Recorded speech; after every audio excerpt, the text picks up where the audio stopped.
আল্লাহর ভালোবাসা যদি তুমি পেতে চাও, রাসূলের অনুসরণ পদে পদে করে নাও।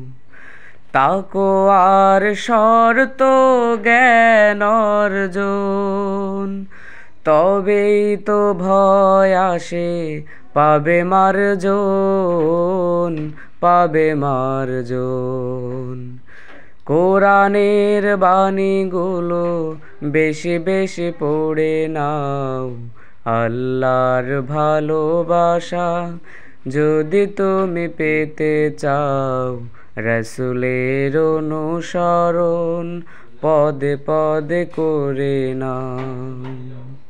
নাজাতের ভাবনাটা সামনে এনে তাওবার পথ